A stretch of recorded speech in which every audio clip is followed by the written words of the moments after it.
Accounting for goods and service tax GST class 11th की accountancy का chapter number 10। जी दोस्तों, आज हम न्यू चैप्टर शुरू करेंगे अपनी क्लास 11th की अकाउंटेंसी का। इससे पहले मैं आपको chapter number 6 accounting equation, chapter number 9 journal entry करा चुका हूँ। इसके मैंने आपको सारे प्रैक्टिकल क्वेश्चन कराए हैं और आपको ये चैप्टर पूरी अच्छी तरीके से समझाया है। आज हम शुरू करेंगे जीएसटी। जीएसटी है एक तरह का tax, goods and service tax.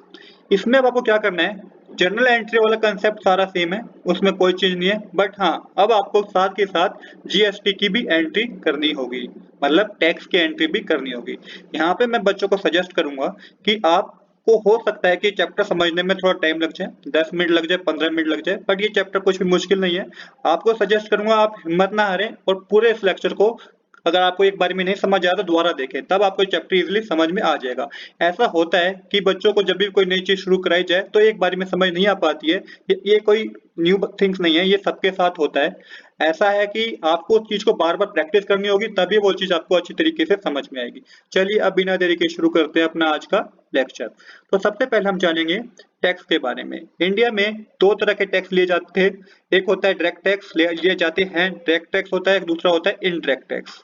अब हमें जानना होगा कि डायरेक्ट टैक्स क्या है और इनडायरेक्ट टैक्स क्या है। तो सबसे पहले डायरेक्ट टैक्स की बात कर लेते हैं। इसकी जो डेफिनेशन है वो है, direct tax are the one type of taxes and individual pay that are paid straight or directly to the government, such as income tax. ऐसे टैक्स जो डायरेक्टली गवर्नमेंट को पे किए जाते हैं। एग्जाम्पल से समझिए इनकम टैक्स। इसको एक एग्जाम्पल से समझाऊं तो समझिए कि एक सर्विसमैन है जो इनकम, मतलब जो कि टैक्स के दायरे में आता है, इसको अब टैक्स पे करना है तो डायरेक्टली गवर्नमेंट को अपना जाके टैक्स पे कर देगा। ये होते हैं डायरेक्ट टैक्स जो हमने ही गवर्नमेंट को पे कर दिए। आई होप आपको डायरेक्ट टैक्स समझ में आया होगा। अब समझते हैं इनडायरेक्ट टैक्स। तो इनडायरेक्ट टैक्स क्या होता है? इनडायरेक्ट टैक्स की डेफिनेशन है, indirect tax is a type of tax where the incidence and impact of taxation does not fall on the same entity. For example, goods and service tax. कहने की बात वही है कि अब टैक्स तो पे किया गया गवर्नमेंट को, बट आपने डायरेक्टली पे नहीं किया, आपके बिहाफ पे ने आपके बिहाफ पे किसी और ने पे करा है, तो ये होता है इनडायरेक्ट टैक्स। इसको जरा और समझना है डीपली। तो इंडिया में ना इनडायरेक्ट टैक्स कई तरह के थे, VAT, CST, entertainment tax, service tax. तो ये सारे इनडायरेक्ट टैक्स थे जो हमने पे करते थे, जीएसटी आने से पहले हम पे करते थे। तो गवर्नमेंट ने क्या किया, गवर्नमेंट ने इन सब टैक्स को हटा के एक टैक्स बना दिया, गुड्स एंड सर्विस टैक्स। जिस चैप्टर का ये जो नाम ही है, जो जिसमें हम इस चैप्टर के बारे में जानेंगे, गुड्स एंड सर्विस टैक्स। अब क्या हुआ कि अब एक टैक्स बना दिया गया, गुड्स एंड सर्विस टैक्स। चलिए अब इसको समझते हैं। तो डेफिनेशन क्या है गुड्स और सर्विस टैक्स की, गुड्स एंड सर्विस टैक्स की? Goods and service tax is an indirect tax on the supply of goods and service. सीधी सी बात है, ऐसे टैक्स जो supply of goods and service पे लगाए जाएंगे वो होंगे गुड्स एंड सर्विस टैक्स। आगे समझते हैं। It is based on the principle one nation one country. तो ये एक ही प्रिंसिपल पे बेस है, वन नेशन वन कंट्री के प्रिंसिपल पे बेस है। GST Act was passed in the Parliament on 24th March 2017 and it came into effect from 1st July 2017। तो 1st जुलाई 2017 को ये हमारे देश में लागू हो गया था। अब आगे समझते हैं। GST replace many indirect tax by central and state government. तो जीएसटी ने बहुत सारे टैक्स जो सेंट्रल और स्टेट गवर्नमेंट द्वारा लगाए जाते थे गुड्स एंड सर्विस पे, उसको रिप्लेस करा है। अब वो कौन से टैक्स हैं, पहले एक बार बात कर लेते हैं, सेंट्रल टैक्स की बात कर लेते हैं जिसको मर्ज किया गया है जीएसटी में। तो वो टैक्स हैं excise duty, custom duty, service tax, central sales tax. इन सबको मर्ज करके एक टैक्स बना दिया गया जिसका नाम है goods and service tax. Same इसी तरीके से state tax which are merge into GST, ऐसे स्टेट के टैक्स भी थे जिनको मर्ज किया गया जीएसटी में। वो कौन से टैक्स थे? वो ये सारे टैक्स थे, luxury tax, entry tax, purchase tax, entertainment tax, VAT tax और tax on lottery tax, tax on lottery. तो इन सबको भी मर्ज कर दिया गया किसमें? गुड्स एंड सर्विस टैक्स में। आई होप आपको यहाँ तक समझ में आया होगा कि गुड्स एंड सर्विस टैक्स कैसे बना। अब आगे चलते हैं। अब कुछ यहाँ पे बताया, गवर्नमेंट ने स्ट्रक्चर बताया कि किस चीज पे कितना जीएसटी लगेगा। तो ये ऐसे है, एसेंशियल आइटम इंक्लूडिंग फूड पे 0% लगेगा, कॉमन यूज आइटम पे 5% लगेगा, स्टैंडर्ड रेट पे 12% लगेगा, maximum goods and all service standard rate पे 18% लगेगा, लग्जरी आइटम एंड टोबैको पे 28% लगेगा। यहाँ पे ये आपको से समझने के लिए क्वेश्चन में तो जो हमें दे रखा होगा परसेंटेज, जो भी क्वेश्चन में दे रखा होगा हमें उस पर काम करना है। तो ऐसा बता रखा है, गवर्नमेंट ने डिवाइड कर रखा है कि ग्रेन्स, नैपकिन एक्सेट्रा पे कोई टैक्स नहीं लगेगा, ऐसे स्पाइसेस ऑयल पे 5% का टैक्स लगेगा। सेम इसी तरीके से कंप्यूटर मॉनिटर पे 12% का टैक्स लगेगा। हेयर ऑयल पे 18% का टैक्स लगेगा और सेम इसी तरीके एसी रेफ्रिजरेटर पे 28% का टैक्स लगेगा। ये सिर्फ आपको समझाने के लिए चीजें बताई गई है कि गवर्नमेंट ने टैक्स स्ट्रक्चर में इस जीएसटी को इस तरीके से डिवाइड कर रखा है। क्वेश्चन में तो हमें जो दे रखा है, जो परसेंटेज दे रखी है जीएसटी कैलकुलेट करने की, हम उसको लेंगे और कैलकुलेट कर देंगे। अब चलिए इंपॉर्टेंट पॉइंट्स को समझते हैं। मैंने अभी बताया था कि जर्नल एंट्री का कंसेप्ट सेम है। जर्नल एंट्री आपको इसमें भी करनी है। जर्नल एंट्री जो हम करते थे उसमें कुछ भी चीज नहीं है, सेम वही चीज है। जब हमारे asset expense drawing purchase sales return losses increase हो जाएंगे, पर्टिकुलर चीजों को डेबिट करना होगा। जब डिक्रीज हो जाएंगे, पर्टिकुलर चीज को क्रेडिट करना होगा। सेम इसी तरीके से liability, income, revenue, capital, sales, purchase return, income और गेन, ये जब इंक्रीज हो जाएंगे पर्टिकुलर चीज को क्रेडिट करना होगा और ये जब डिक्रीज हो जाएंगे पर्टिकुलर चीज को डेबिट करना होगा। यहाँ तक आप बिल्कुल भी कंफ्यूज मत होइए। जर्नल एंट्री का कंसेप्ट एकदम सेम है। एंट्री हुई है सिर्फ टैक्स की। अब सिर्फ आपको टैक्स की एंट्री करनी है। अब टैक्स में क्या चीज आपको डेबिट करनी है, क्या चीज क्रेडिट करनी है, ये चैप्टर में आपको समझना है। चलिए अब इसको जरा और डीपली समझते हैं जीएसटी को। तो जीएसटी के अंदर ना 3 टैक्स लाए गए हैं। एक लाया गया सीजीएसटी, दूसरा एसजीएसटी और तीसरा आईजीएसटी। ये 3 टैक्स का काम, इन 3 टैक्स की जर्नल एंट्री करेंगे हम इस चैप्टर में।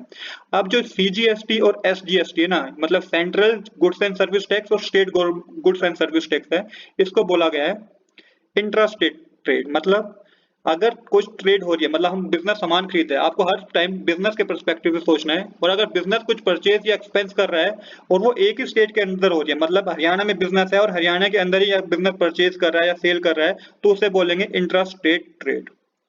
अब यहाँ पे क्या कहा गया, और ऐसी आईजीएसटी को क्या कहा गया है, इंटर स्टेट ट्रेड। मतलब अब हरियाणा में मेरा बिजनेस है पर मैंने परचेज करी, कहाँ से, मैंने परचेज करी महाराष्ट्र से, तो ये इस पे मेरे को जो टैक्स देना पड़ेगा वो आईजीएसटी देना पड़ेगा। उसे बोलते हैं इंटर स्टेट ट्रेड। इसे बोलते हैं क्या, इंटर स्टेट ट्रेड। मैं दोबारा रिपीट करता हूँ, जब भी जो परचेज होगी, जहाँ पे बिजनेस है, जिस स्टेट में बिजनेस है उसके अंदर ही सेल या परचेज हो रही है, तो हम सीजीएसटी और एसजीएसटी का टैक्स कैलकुलेट करेंगे। जब अगर बिजनेस में सेल्स या परचेज आउटसाइड द स्टेट हुई है, दूसरी स्टेट में हुई है, तो हम आईजीएसटी का टैक्स को कैलकुलेट करेंगे। अब यहाँ पे समझिए, जैसे कि मान लिया कि जीएसटी लगा हुआ है 18%, तो यहाँ पे क्या कहा गया है, इंट्रा स्टेट ट्रेड में क्या कहा गया है, गवर्नमेंट ने कहा है कि दोनों को 18% को दोनों सीजीएसटी और एसजीएसटी में इक्वली डिवाइड कर दो। अब जैसे 18% है तो मैंने सीजीएसटी में 9% डिवाइड कर 9% लिख दिया और एसजीएसटी में भी 9% लिख दिया। ये आपको तब करना है जब इंट्रा स्टेट ट्रेड की बात हो रही हो। ये आपको क्वेश्चन में बताया जाता है, क्वेश्चन में पूरा पर मेंशन होता है कि जो परचेज सेल हुई है वो कहाँ से हुई है। अगर वो इंट्रा स्टेट ट्रेड हो तो आपको क्या करना है, सीजीएसटी और एसजीएसटी में इक्वली डिवाइड कर देना है जो भी आपको टोटल जीएसटी दिया होगा।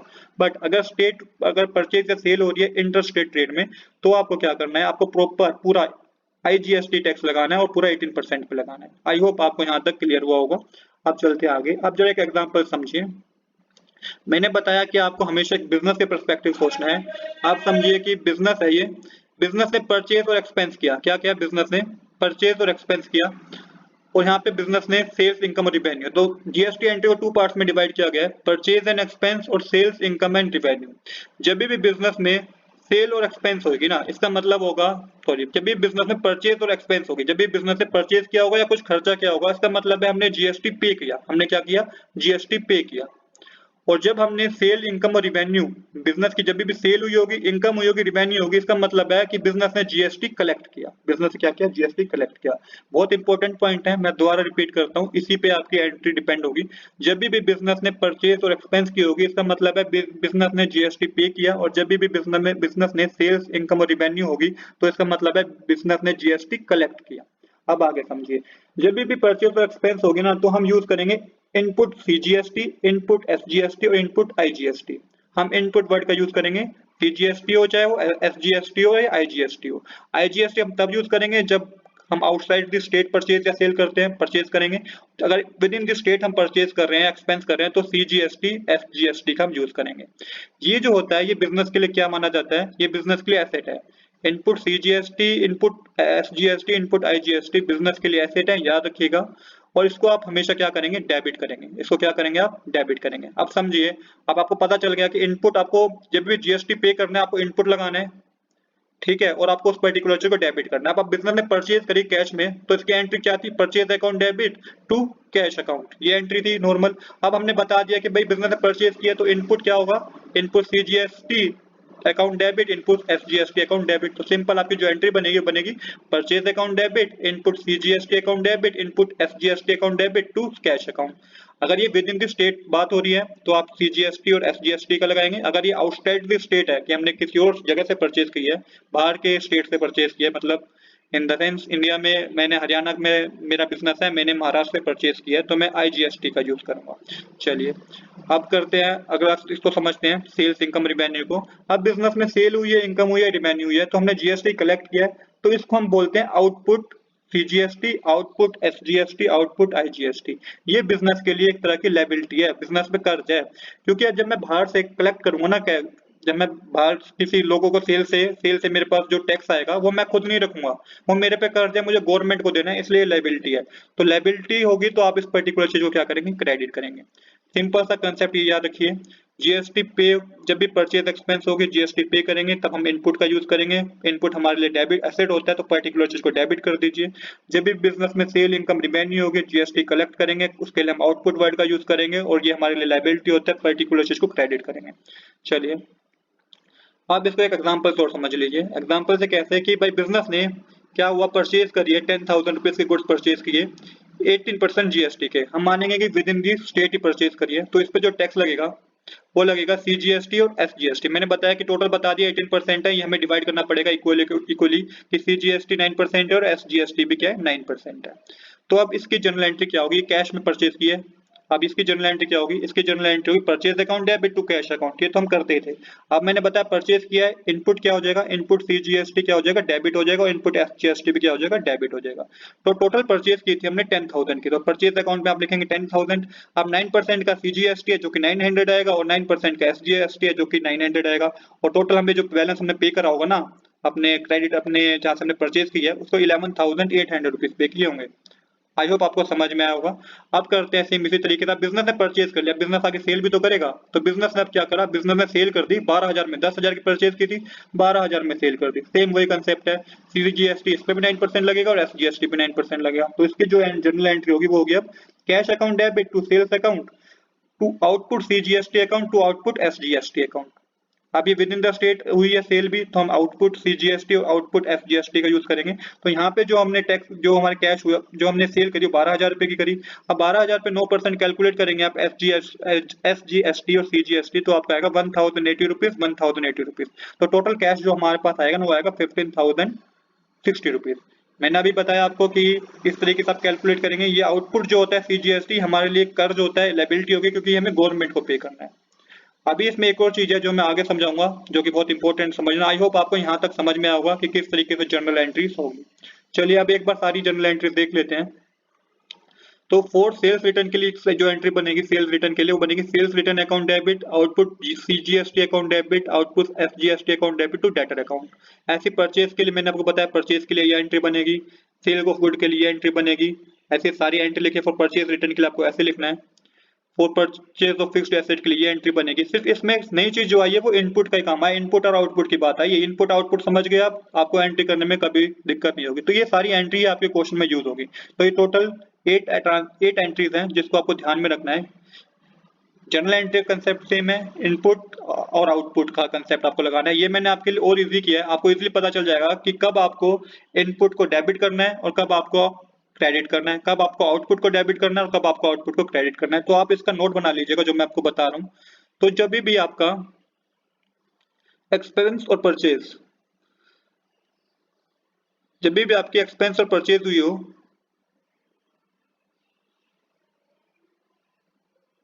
जी, जब भी आपने बिजनेस में एक्सपेंस और परचेज की हो तो आप इनपुट सीजीएसटी और इनपुट एसजीएसटी का यूज कीजिएगा और पर्टिकुलर चीज को डेबिट कीजिएगा। सेम इसी तरीके से बिजनेस में सेल इनकम और रिवेन्यू हुई हो तो आउटपुट सीजीएसटी और आउटपुट एसजीएसटी का यूज कीजिएगा और उसे क्रेडिट कीजिएगा। परचेज रिटर्न ड्राइंग या लॉस हुआ हो बिजनेस को तो इनपुट सीजीएसटी इनपुट एसजीएसटी का यूज कीजिएगा और क्रेडिट कीजिएगा। और सेल्स रिटर्न हुई हो बिजनेस में तो आउटपुट सीजीएसटी और आउटपुट एसजीएसटी का यूज कीजिएगा और उसे क्या कीजिएगा, डेबिट कीजिएगा। बस ये कंसेप्ट समझना है आपको। जनरल एंट्री कंसेप्ट सेम है, जब भी बिजनेस में परचेज या एक्सपेंस हुई हो हम इनपुट का यूज करेंगे और उसे डेबिट करेंगे। सेल्स इनकम रिवेन्यू हो हम आउटपुट का यूज करेंगे और उसे क्रेडिट करेंगे। परचेज रिटर्न ड्राइंग लॉसेस हुई हो, लॉस हुआ हो तो उससे हम क्या करेंगे, उससे भी हम क्या करेंगे, क्रेडिट करेंगे। और सेल्स रिटर्न हुई हो तो उससे हम क्या करेंगे, डेबिट करेंगे, बट यहाँ पे आउटपुट का यूज करेंगे। तो इसका आप एक नोट बना लीजिए, जब हम जर्नल एंट्री करेंगे तो हम इसको और अच्छी तरीके से समझेंगे। चलिए अब आगे चलते हैं। अब समझते हैं what is set of in GST. ये बहुत इंपॉर्टेंट टॉपिक है, इसे बहुत ध्यान से समझिएगा। Output tax is more than the input tax then we need to make payment to government. जब भी आउटपुट टैक्स इनपुट टैक्स से ज्यादा होगा ना, तो इसका मतलब है हमें गवर्नमेंट को भी पेमेंट करनी है। आउटपुट टैक्स क्या होता है, जो हमने पब्लिक से कलेक्ट किया गुड्स को सेल करके। और इनपुट टैक्स क्या होता है, जब हमने परचेज किया था, जो टैक्स पे किया था, वो होता है इनपुट टैक्स। ऐसे ही जब input tax is more than the output tax then we carry forward the balance to the next year. ठीक है, जब भी इनपुट टैक्स ज्यादा होगा आउटपुट टैक्स से, तो हम कैरी फॉरवर्ड कर देते हैं बैलेंस को। इसको समझिए एक एग्जांपल से, प्रीवियस एग्जांपल समझते हैं। यहाँ पे बिजनेस ने जब परचेज की थी ना, तो 900 का टैक्स पे किया था, और जब बिजनेस ने सेल करी तो 1080 रुपीज का क्या करा, टैक्स कलेक्ट किया। तो अब क्या हुआ कि अब बिजनेस को यहाँ पे टैक्स पे करना है, क्योंकि इनपुट में उसने 900 पे किया था, पर उसको हुआ कितना है, 1080 रुपीज पे किया है। तो अब उसको 1080 जो उसके पास टैक्स है, तो ये नहीं है वो 1080 पे कर देगा, 1080 पे कर देगा, नहीं। वो क्या करेगा, वो डिडक्ट करेगा कि 900 रुपए तो उसने ऑलरेडी पे कर रखा है, तो 1080 में से माइनस करेगा 900 रुपीज, जितना बैलेंस आएगा वही वो गवर्नमेंट को पे करेगा। तो इसी को सेट ऑफ कहा गया है। आई होप आपको समझ में आया होगा सेट ऑफ क्या होता है। अब आगे चलते हैं। New rules of set of in GST from 1 अप्रैल 2019। तो क्यों कुछ न्यू रूल्स लाए गए हैं जीएसटी में 1 अप्रैल 2019 से, इसको समझ लेते हैं। तो फर्स्ट रूल क्या है, आईजीएसटी। जब भी आउटपुट आईजीएसटी हो ना, आउटपुट हमारे पास आईजीएसटी हो और वो ज्यादा हो, तो हम उसको कैसे करेंगे, कैसे पहले करेंगे, पहले वो इनपुट आईजीएसटी के साथ सेट ऑफ होगा, फिर वो इनपुट सीजीएसटी के साथ सेटअप होगा, और फिर वो इनपुट एसजीएसटी के साथ सेटअप होगा। ये पहला रूल है। फर्स्ट रूल में आपको आईजीएसटी की अगर बात हो रही हो, क्वेश्चन में आपको दे रखा हो, तो आपको इस तरीके से सेटअप करना है। पहले वो इनपुट आईजीएसटी का सेटअप होगा, फिर इनपुट सीजीएसटी के साथ, और फिर इनपुट एसजीएसटी के साथ। हो सकता है ये आपको भी डिफिकल्ट लगे, जब मैं आपको प्रैक्टिकल क्वेश्चन कराऊंगा तो आप इसको और अच्छी तरीके से समझ जाएंगे। ये बैलेंस हमें हमेशा नील करना होता है। क्या करना होता है, नील करना होता है। इसके बाद समझिए सेकंड रूल जो है वो है सीजीएसटी। सीजीएसटी क्या है, आउटपुट सीजीएसटी को हम सबसे पहले सेट ऑफ करेंगे किसके साथ, इनपुट सीजीएसटी के साथ, और फिर भी कुछ बैलेंस बच जाता है तो हम उसको करेंगे इनपुट आईजीएसटी के साथ सेटल।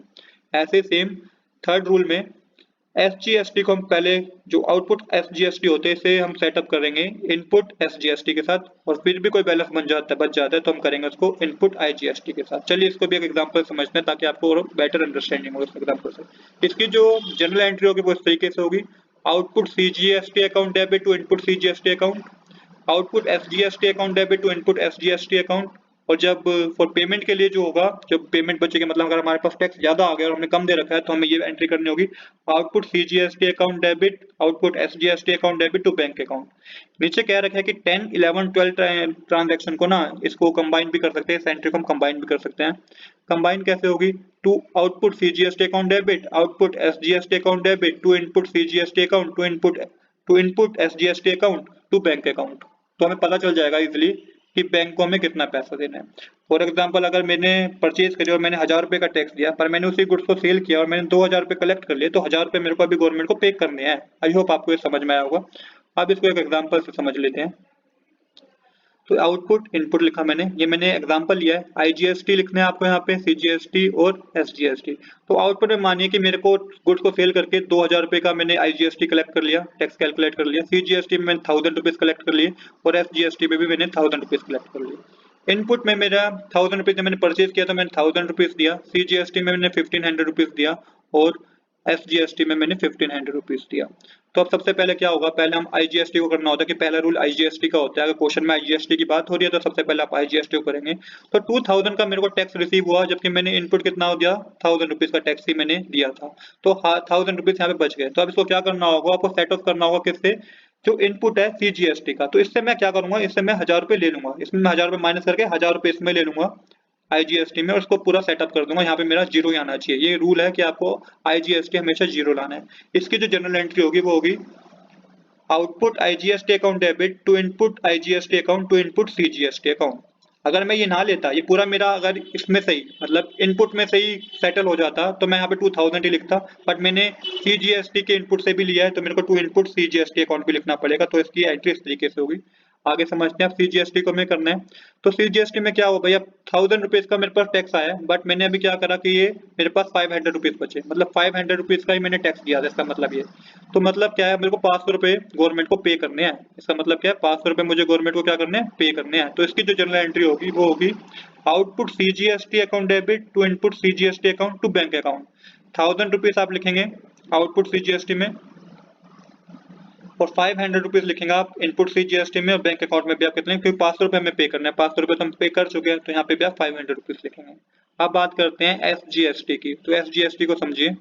SGST में क्या होता है कि 1000 रुपीज की आउटपुट हुई है, मतलब कि 1000 रुपीज का हम टैक्स कलेक्ट कर पाए, पर 1500 रुपए का हमने टैक्स दे रखा है, तो यहाँ पे 500 रुपए क्या हुआ कि हमें गवर्नमेंट से लेने हैं, ये कैरी फॉरवर्ड हो जाता है। ये क्या हो जाता है, कैरी फॉरवर्ड। जो इसकी आप सेट ऑफ करेंगे वो करेंगे output SGST account debit to input SGST account. तो गवर्नमेंट को हमने जितना दिया है हम वही मेंशन करते हैं, 1000 रुपीज हम मेंशन करेंगे, जो 500 रुपए हैं ये कैरी फॉरवर्ड हो जाते हैं। तो दोस्तों आज के लिए इतना ही। I hope you like this video. If you like this video please do subscribe this channel. Thanks for watching.